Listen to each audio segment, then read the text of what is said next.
Un saluto a tutti da Solfatara News.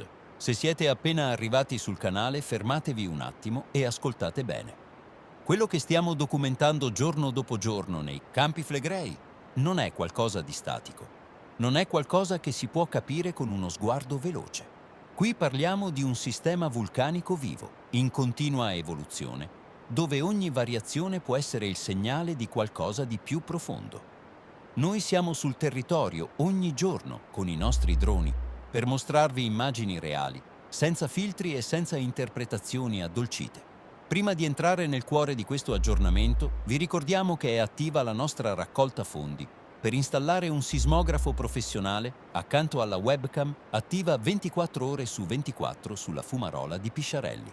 È un progetto fondamentale per avere dati indipendenti e continui. Trovate tutto in descrizione insieme al link per supportarci anche con un semplice contributo.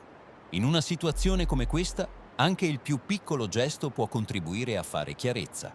Oggi, mercoledì 15 aprile 2026, nonostante condizioni meteo difficili, con vento forte e raffiche che rendevano il volo estremamente complesso, siamo riusciti comunque a effettuare il nostro monitoraggio. Ma prima di mostrarvi le immagini, dobbiamo parlarvi di una notizia che ha attirato la nostra attenzione in modo particolare. A Pozzuoli, tra l'area dell'aeronautica e il cratere della Solfatara, l'Istituto Scolastico Superiore Petronio, situato in via San Gennaro Agnano 25, vicinissimo alla via Antiniana e praticamente a ridosso della cosiddetta strada con le bolle, è stato temporaneamente chiuso a causa di valori anomali di anidride carbonica e aumento delle temperature all'interno dell'edificio. Una decisione che arriva dopo rilevazioni considerate fuori norma. Secondo quanto riportato e secondo le valutazioni degli enti competenti, tra cui l'Istituto Nazionale di Geofisica e Vulcanologia e la Protezione Civile, queste anomalie potrebbero essere collegate agli ultimi eventi sismici registrati nell'area.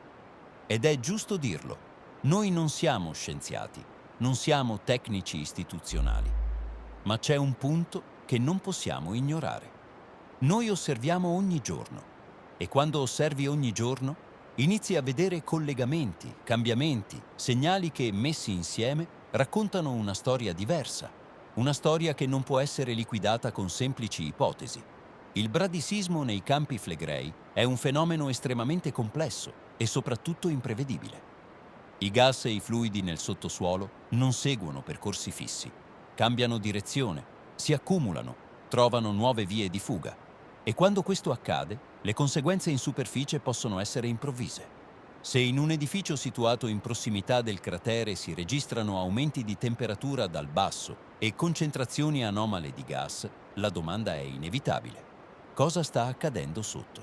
Se davvero, come dichiarato pochi giorni fa dalla direttrice dell'Osservatorio Vesuviano, Lucia Pappalardo, il sollevamento del suolo non è causato da acqua ma dalla spinta di fluidi magmatici, allora dobbiamo iniziare a mettere insieme i pezzi, perché un aumento di calore dal basso significa una cosa sola: c'è energia che sta risalendo.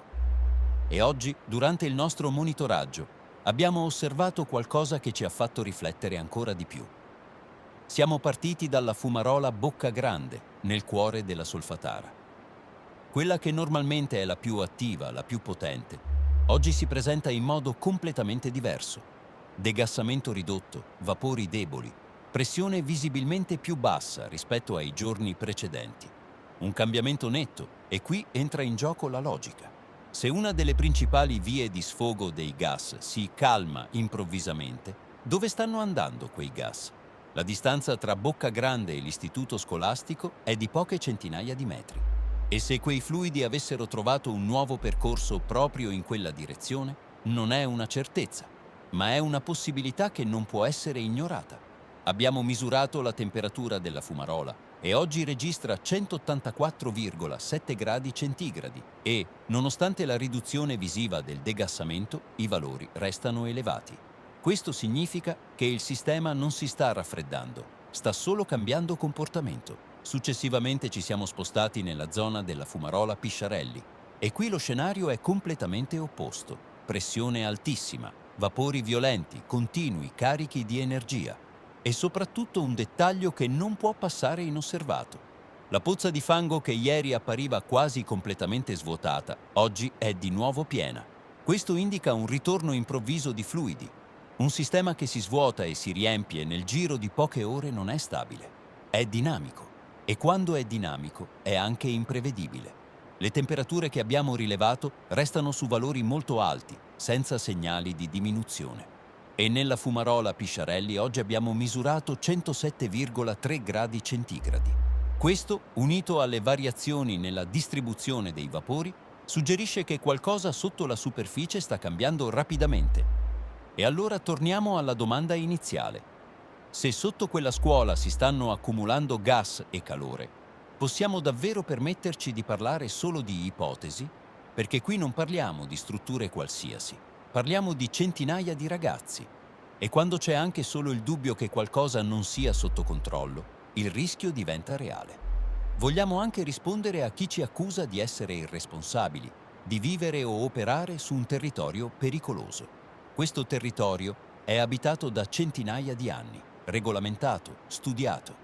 Le strutture presenti, comprese le scuole, sono state costruite con autorizzazioni ufficiali. La vera domanda non è perché siamo qui. La vera domanda è: siamo davvero pronti a gestire ciò che sta cambiando sotto i nostri piedi? Noi continueremo a fare quello che facciamo ogni giorno: osservare, documentare, mostrare, senza creare panico, ma senza nemmeno nascondere ciò che vediamo, perché l'informazione, quella reale, è l'unico strumento che può fare la differenza. Restate con noi, perché quello che sta succedendo oggi potrebbe essere solo l'inizio.